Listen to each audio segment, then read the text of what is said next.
اب جو کچھ مجھے حضرت امام المہدی کے بارے میں کہنا ہے، دوبارہ اپنی بات دہرا رہا ہوں، یہ میرا ذاتی گمان ہے، اختلاف کیا جا سکتا ہے۔ میرا گمان یہ ہے کہ یہ اب جو مجدد آئیں گے وہ حضرت مہدی ہوں گے۔ پہلی بات تو یہ جان لیجئے کہ مہدی دو ہیں، ایک شیعوں کے مہدی، ایک سنیوں کے مہدی، ان میں بڑا فرق ہے۔ شیعہ حضرات مہدی کو مانتے ہیں، وہ ان کے 12ویں امام ہیں، ان کے عقیدے کے مطابق انہیں پیدا ہونے کے فوراً بعد اس اندیشے سے کہ انہیں قتل کر دیا جائے گا ایک غار میں چھپا دیا گیا تھا۔ تقریباً 1200 برس سے وہ اس غار کے اندر ہیں، وہ روپوش ہیں، چھپے ہوئے ہیں، اسی لیے انہیں امام غائب کہا جاتا ہے، اور اب ان کا انتظار ہو رہا ہے، اس لیے انہیں امام منتظر بھی کہا جاتا ہے۔ اس لیے شیعوں کے دارالعلوم جو ہوتے ہیں دارالعلوم المنتظر، وہ اس لیے کہ ان کا انتظار کیا جا رہا ہے۔ تو یہ ہے، اب وہ ان کا خیال ہے کہ آخری دور میں، آخری زمانے میں وہ ظاہر ہو جائیں گے، غار سے نکل آئیں گے۔ دیکھیے، میں اس عقیدے کو اس بنا پر رد نہیں کرتا کہ یہ ناممکن ہے کہ کیسے کوئی شخص جو ہے 1200 برس تک کسی غار کے اندر زندہ رہ سکتا ہے، نہیں، میں سمجھتا ہوں ممکن ہے۔ 300 برس تک اصحاب کہف رہے کہ نہیں رہے؟ سوئے رہے۔ 300 ایئرس ہم مانتے ہیں۔ حضرت عیسیٰ اسی حیات عرضی کے ساتھ 2000 سال سے موجود ہیں آسمان پہ کہ نہیں ہے؟ آپ کو معلوم ہے حضرت عزیر 100 برس تک مرنے کے بعد دوبارہ زندہ کر دیے گئے۔ فَأَمَاتَهُ اللَّهُ مِئَةَ عَامٍ ثُمَّ بَعَثَهُ۔ تو ناممکنات میں سے کوئی سوال پیدا نہیں ہوتا، لیکن یہ کہ آیا کوئی امامت معصومہ کا تصور قرآن اور حدیث سے ہمیں ملتا ہے؟ پھر یہ کیا یہ موروثی امامت کہ حضرت علی کی نسل جو حضرت فاطمہ سے چلی ہے اسی میں یہ امامت ہوگی؟ اس کے لیے ہمارے پاس کوئی دلیل نہیں ہے، ہم اس کو تسلیم نہیں کرتے۔ ہم تو سمجھتے ہیں کہ معصومیت ختم ہو گئی محمد الرسول اللہ صلی اللہ علیہ وسلم پر، خاتم المعصومین ہے محمد الرسول اللہ۔ اب ان کے بعد تو اجتہاد ہے اور خلافت ہے، عام معاملات میں اجتہاد ہوگا، نظام خلافت کا ہوگا۔ تو ہمارے نزدیک جو میں جس مہدی کا نام لے رہا ہوں وہ مہدی ہیں جو ایک مجدد ہوں گے، جیسے کہ مجددین کے نام میں نے آپ کو گنوائے ہیں، مجدد الفسانی ہو، شاہ ولی اللہ ہو، سید احمد بریلوی ہو، شیخ الہند ہو، ایک ہوں گے انسان جو پیدا ہوں گے انسانوں کی طرح، عام طور پر اپنی عمر کو، پختگی کو پہنچیں گے، پھر وہ سامنے آئیں گے منظر پر، پھر وہ کام کریں گے، قیادت کریں گے، عرب میں ان کا ظہور ہوگا۔ دوسری بات یہ نوٹ کر لیجئے حضرت مہدی کے بارے میں، ہمارے ہاں احادیث کے جو مجموعے ہیں ان میں جو ٹاپ کے 2 مجموعے ہیں ان میں کہیں حضرت مہدی کا ذکر نہیں ہے، نہ صحیح بخاری میں نہ صحیح مسلم میں، لیکن ہم اسے نظر انداز نہیں کر سکتے کہ صحائح ستہ کی بقیہ 4 کتابوں کے اندر موجود ہیں، لہذا نظر انداز نہیں کر سکتے، اگنور کرنا ممکن نہیں ہے۔ اب اس میں میں چاہتا ہوں کہ کچھ حدیثیں آپ کو میں سناؤں جن میں حضرت مہدی کا تذکرہ کیا گیا ہے۔ پہلی ہے وعن عبداللہ ابن مسعود قال قال رسول اللہ صلی اللہ علیہ وسلم، حضرت عبداللہ ابن مسعود سے روایت ہے، وہ فرماتے ہیں کہ حضور نے ارشاد فرمایا لا تذهب الدنيا حتى يملك العرب رجل من اہل بیتی، یہ دنیا ختم نہیں ہوگی جب تک کہ عرب پر میرے اہل بیت میں سے ایک شخص کی حکومت قائم نہ ہو۔ اور آپ کو معلوم ہے کہ آج تک عرب پر حضور کے اہل بیت کی کوئی حکومت قائم نہیں ہوئی، اور جب قائم ہوئی بھی تھی حضرت علی کو اگر شمار کیا جائے، اس لیے کہ حضور نے وہ جو مشہور واقعہ ہے کہ ایک چادر میں لے لیا تھا حضرت علی کو اور حضرت فاطمہ اور حضرات حسنین کو، اللہم ہؤلاء اہل بیتی، اے اللہ یہ بھی میرے اہل بیت ہیں۔ تو حضرت علی کی بھی حکومت منعقد نہیں ہوئی، پورے عالم اسلام پر ان کی حکومت نہیں تھی، اس لیے کہ شام اور مصر دونوں صوبے جو ہیں انہوں نے ان کی اطاعت قبول نہیں کی تھی۔ اس حوالے سے یہ معاملہ ابھی ہونا ہے۔ لا تذهب الدنيا حتى يملك العرب رجل من اہل بیتی یواطئ اسمہ اسمی، اس کا نام وہی ہوگا جو میرا نام ہے، یعنی محمد صلی اللہ علیہ وسلم، اور ان کا نام بھی، مہدی کا نام بھی محمد ہو، مہدی تو ان کا لقب ہے۔ یہ ترمذی میں بھی ہے، ابو داؤد میں بھی ہے، سنن ابی داؤد، جامع ترمذی۔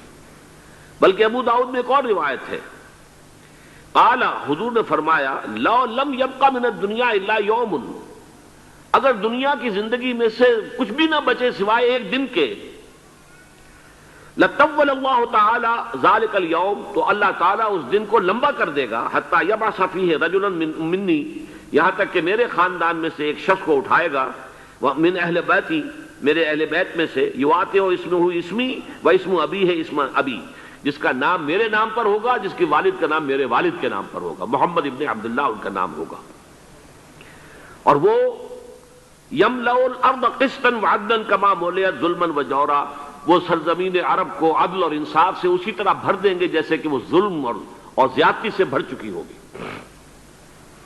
دوسری روایت ہے حضرت ابو سعید خدری رضی اللہ تعالی عنہ سے، حضور نے فرمایا، المہدی منی اجل الجبہۃ اقن الانف یملأ الارض قسطا وعدلا کما ملئت ظلما وجورا یملک 7 سنین، رواہ داود، کہ مہدی مجھ میں سے ہوں گے بڑی روشن پیشانی والے اور بڑی کھڑی ناک والے، وہ زمین کو بھر دیں گے انصاف سے اور عدل سے جیسے کہ وہ ظلم سے بھری ہوئی ہوگی، اور وہ 7 برس تک حکومت کریں گے۔ عرب میں خالص خلافت علی منہاج النبوہ کا نظام حضرت مہدی کے ہاتھوں قائم ہوگا اور 7 برس تک قائم رہے گا عرب کے اندر، اس کا اگلا مرحلہ میں بعد میں بیان کروں گا۔ تیسری روایت، اور اس کو میں اس لیے خاص طور پہ سنا رہا ہوں کہ اس میں وہی الفاظ آئے ہیں جو میں نے ابتدا میں حدیث آپ کو سنائی تھی، اس کے الفاظ ہیں۔ عن ابی سعید قال ذکر رسول اللہ صلی اللہ علیہ وسلم بلان یصیب هذه الامہ حتی لا یجد الرجل ملجا یلجا الیہ من الظلم، حضور نے ذکر فرمایا کہ ایک دور ایسا آئے گا انتہائی ابتلا اور آزمائش اور مصائب کا کہ کسی شخص کو کوئی سر چھپانے کی جگہ نہیں ملے گی اس ظلم سے اپنے آپ کو بچانے کے لیے۔ فَيَبْعَثُ اللَّهُ رَجُلًا مِّنْ عِتْرَتِي وَأَهْلِ بَيْتِي، تو پھر اللہ میرے خاندان میں سے، میرے اہل بیت میں سے اٹھائے گا ایک شخص کو، فَيَمْلَأُ بِهِ الْأَرْضَ قِسْطًا وَعَدْلًا، اور اس کے ذریعے سے اللہ تعالیٰ زمین کو عدل و قسط سے بھر دے گا۔ يَرْضَى عَنْهُ سَاكِنُ السَّمَاءِ، یہ وہی الفاظ آ گئے، اب اس سے پھر راضی ہو جائیں گے آسمانوں میں رہنے والے بھی، وَسَاكِنُ الْأَرْضِ، اور زمین میں رہنے والے بھی۔ لا تدع السماء من قطرها شيئا الا ثبته، آسمان اپنا ایک قطرہ بھی نہیں روکے گا مگر یہ کہ اس کو زمین کے اوپر نثار کر دے گا، بارش کی شکل میں گرا دے گا۔ ولا تدع الارض من نباتها شيئا الا اخرجته، اور زمین اپنی پیداوار میں سے کوئی شے نہیں چھپائے گی، نہیں روکے گی مگر اس کو ظاہر کر دے گی۔ چوتھی حدیث جو ہے وہ حضرت ام سلمہ سے رضی اللہ تعالی عنہ، قال سمعت رسول اللہ صلی اللہ علیہ وسلم یقول المہدی من عترتی من اولاد فاطمہ، رواہ ابو داؤد، یہ بھی سنن ابو داؤد کی روایت ہے۔ حضور نے فرمایا مہدی میرے خاندان سے، میرے اہل بیت سے ہوں گے، یعنی اولاد فاطمہ میں سے، اور تفسیر اس کی آتی ہے کہ حضرت حسن کی اولاد میں سے ہوں گے۔ پانچویں حدیث میں آپ کو سنا رہا ہوں، اور اس میں ایک عجیب مشابہت آپ کے سامنے آئے گی حضرت عمر بن عبدالعزیز کے ساتھ، یہ اول اور آخری کڑی کے درمیان مشابہت۔ عن علی رضی اللہ تعالی عنہ، یہ حدیث جو ہے مسند احمد ابن حنبل میں بھی ہے اور سنن ابن ماجہ میں بھی ہے۔ قال قال رسول اللہ صلی اللہ علیہ وسلم المہدی منا اہل البیت یصلح اللہ فی لیلۃ، مہدی ہم میں سے ہوں گے، ہمارے اہل بیت میں سے، اور اللہ ایک ہی رات میں ان کی اصلاح کر دے گا، یعنی وہ پہلے سے کوئی زیادہ روحانی یا دینی کوئی اس طرح کی شخصیت نہیں ہوں گے، لیکن ایک ہی رات میں اللہ تعالیٰ ان کی سیرت و کردار کے اندر انقلاب عظیم برپا کر دے گا۔ جیسے کہ میں نے عرض کیا تھا آپ سے کہ عمر بن عبدالعزیز کی زندگی میں انقلاب عظیم آیا ہے، خلافت کا بوجھ پڑتے ہی کہاں وہ خوش باش اور خوش لباس اور خوش خوراک، وہ شہزادہ ٹھاٹ باٹ والا، جاگیر والا، گورنر کا بیٹا اور خود گورنر، اور کہاں یہ کہ اس کی وہ درویشی جو میرے نزدیک واللہ عالم، ڈرتے ڈرتے کہہ رہا ہوں، میرے نزدیک وہ حضرت ابو بکر، حضرت عمر اور حضرت علی کی درویشی کو بھی مات دے گئی، لیکن کنٹراسٹ بہت شدید ہے۔ وہاں جو بھی کچھ تھا وہ تدریجاً آیا تھا، ہوتے ہوتے ہوتے ایک انتہا، اور یہاں سڈن آیا۔ چھٹی حدیث، عن انس سمعت رسول اللہ صلی اللہ علیہ وسلم یقول، نحن ولد عبد المطلب سعادت و اہل الجنہ، ہم عبد المطلب کی جو اولاد ہیں اور نسل ہیں، ہم جنت کے سردار ہیں. اور پھر آپ نے نام گنوائے ہیں، انا وحمزۃ وعلی وجعفر والحسن والحسین والمہدی. میں خود اور حضرت حمزہ بنو عبد المطلب میں سے، عبد المطلب کے بیٹے، اور علی اور جعفر حضرت علی کے بھائی جعفر طیار، اور حسن اور حسین حضرت فاطمہ کے لخت جگر حضرت علی کے بیٹے، والمہدی، اور آخر میں جا کر پھر مہدی. اب میں آپ کو ایک حدیث سنانے چلا ہوں جس میں ایک عجیب نقشہ سامنے آتا ہے کہ یہ مہدی جب ظاہر ہوں گے تو کس طور سے ظاہر ہوں گے، ان کے ظہور کی کیفیت کیا ہوگی، کیف یظہر. یہ روایت ہے حضرت ام سلمہ سے رضی اللہ تعالی عنہا، حضور کی زوجہ محترمہ ہیں. فرماتی ہیں ام سلمہ عن النبی صلی اللہ علیہ وسلم قال یکون اختلاف عند موت خلیفۃ. حضور نے فرمایا ایک خلیفہ کی موت پر اختلاف واقع ہو جائے گا، خانہ جنگی ہو جائے گی. فیخرج رجل من اہل المدینہ ہاربا الی مکہ، پھر مدینے کے لوگوں میں سے ایک شخص نکلے گا، بھاگے گا اور جا کر پناہ لے گا اور چھپ جائے گا مکے میں. فیاتیہ ناس من اہل مکہ، پھر اس کے پاس آئیں گے اہل مکہ، مکہ کے لوگ. فیخرجونہ، اور اسے نکالیں گے، جہاں وہ چھپے ہوئے ہوں گے وہاں سے نکالیں گے.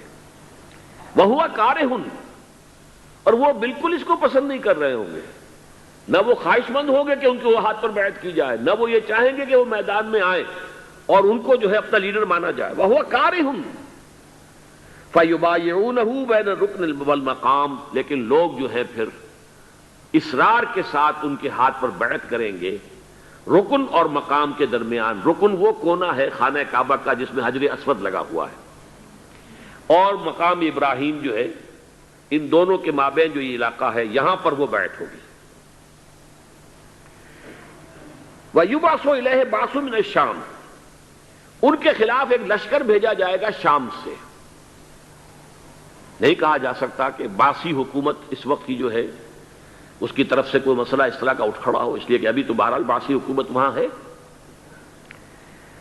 فَيُخْسَفُ بِهِمُ بِالْبَيْضَاءِ بَيْنَ مَكَّةَ وَالْمَدِينَةِ، لیکن اللہ تعالیٰ اس لشکر کو مکے اور مدینے کے درمیان وادی بیضاء میں دھسا دے گا زمین کے اندر پورے کے پورے لشکر کو.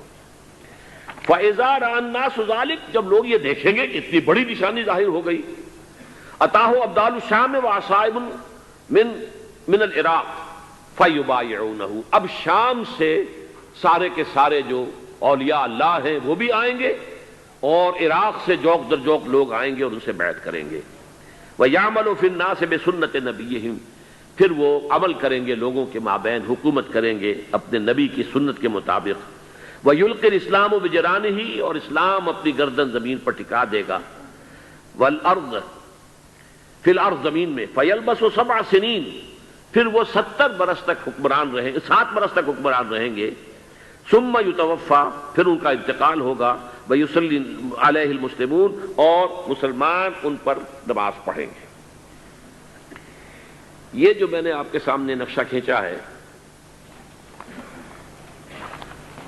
اس سے اب میں ایک نتیجہ نکالتا ہوں. اسے بھی میرا گمان کہیے، اختلاف بھی کر سکتے ہیں آپ، اگر اس کو وزنی سمجھے تو قبول بھی کر سکتے ہیں. وہ یہ ہے کہ میرے نزدیک شاہ فہد کے انتقال پر لا محالہ یہ صورتحال پیدا ہو جائے. ولی عہد وہاں ہیں عبداللہ بن عبد العزیز. امریکہ کو وہ پسند نہیں کرتے اور امریکہ انہیں پسند نہیں کرتا. یہ بالکل تش تش بام ہے. امریکہ نے لازماً جس طریقے سے اپنے پنجے گاڑے ہیں سعودی عرب کے اندر، اپنا فوجی اڈا بنایا ہے، تو آسانی کے ساتھ وہاں سے اپنے پنجے ہٹانے کے لیے تیار نہیں. ایک حدیث میں آتا ہے قرن الشیطان، نجد سے شیطان کا سینگ برآمد ہوگا. وہ شیطان کا سینگ ہے. جو میزائل وہاں پر لگے ہوئے ہوں گے اس وقت، در حقیقت وہ سارے کے سارے جو ہیں وہ شیطان کے سینگ ہیں. بہرحال کوشش وہ کرے گا کہ جیسے کہ اس نے جارڈن میں کیا، کتنے عرصے سے وہاں شاہ حسین کا چھوٹا بھائی حسن جو ہے وہ ولی عہد تھا، عین وقت کے اوپر آ کر، اور پتہ نہیں کیسی کیسی دوائیاں دے کر اسے لے کر آئے ہیں شاہ حسین کو، مرتے ہوئے کو تھوڑی دیر زندہ رکھنے کے لیے، اور وہ تبدیلی کروا کر جو ہے واپس لے گئے ہیں۔ تو یہ معاملہ ہوا ہے، تبدیلی کروا دی، وہاں تو ہو گئی آرام سے، کوئی بات نہیں۔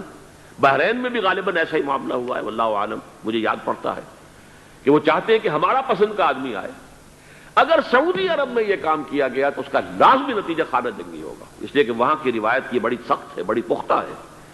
پھر یہ کہ وہاں جو ہے امیر عبداللہ جو ہے، جو وہاں پر اگرچہ سپہ سالار وہ نہیں ہے، کمانڈر ان چیف وہ نہیں ہے، کمانڈر ان چیف تو کوئی اور ہے، لیکن الحرس الوطنی جو ہے، نیشنل گارڈز، بہت بڑی فورس ہے وہ، اصل بیڈوین فورس جو ہے صحرا کے لوگوں کی، عرب فورس، وہ در حقیقت الحرس الوطنی ہے، نیشنل گارڈ ہے، اور اس کا کمانڈر ان چیف یہ ہے امیر عبداللہ۔ تو لازماً یہ شکل جو ہے پوری ہو کر رہے گی۔ جیسے ہی یہ معاملہ ہوا شاہ فہد کے انتقال کا، تو یہ اختلاف ہوگا، خانہ جنگی ہوگی، پھر کوئی اللہ کا بندہ جو ہوگا۔ میرے نزدیک، میں آج سے کوئی 6-7 سال پہلے سالانہ اجتماع تھا تنظیم اسلامی کا راولپنڈی میں، میں نے اس وقت وہاں کہا تھا، اس سے ذرا اخبارات میں بھی کچھ وہ کنٹروورسی آئی تھی کہ میرے نزدیک امام مہدی پیدا ہو چکے ہیں، ان کے ظہور کا وقت قریب ہے۔ اور اس کی تھوڑی سی بعد میں مجھے معلوم ہوا کہ جین ڈکسن غالباً نام ہے امریکن اس کا، جس نے یہ پیشن کوئی خبر دی تھی کہ 1962 میں عالم عرب میں ایک بچہ پیدا ہوا ہے کہ جو وہاں کا نقشہ بدل کر رکھ دے گا۔ یہ جین ڈکسن کی غالباً پیشن گوئی ہے۔ بہرحال مجھے اس کی پیشن گوئی سے کوئی دلچسپی نہیں ہے، میں تو جو احوال دیکھ رہا ہوں، یعنی اسرائیل کا قائم ہو جانا، اور اس کے بعد اب یروشلم کا مسلمانوں کے ہاتھوں سے نکل جانا، اور اب گویا کہ وہ الملحمۃ العظمیٰ جو ہے تلی کھڑی ہے، کسی بھی وقت جو ہے یہ جو ہے وہ لاوا پھٹ سکتا ہے، آتش فشاں پھٹ سکتا ہے۔ تو یہ تمام حالات ایسے ہیں کہ جن کی وجہ سے میں سمجھتا ہوں کہ ایک تو جو قرآن مجید کے اشارات میں نے آپ کو بتائے، 14 صدیاں، 14 دن میں چاند کا پورا ہونا، والقمر اذا اتسق، 14 دن میں 14ویں کا چاند۔ اسی طرح اب یہ 14 صدیوں کے بعد یہ صدی جو 15ویں صدی ہے، یہ در حقیقت ظہور امام مہدی کی صدی ہے۔ لیکن یہ کہ امام مہدی کی حکومت قائم کرنے کے لیے کون لوگ آئیں گے؟ صدق اللہ العظیم۔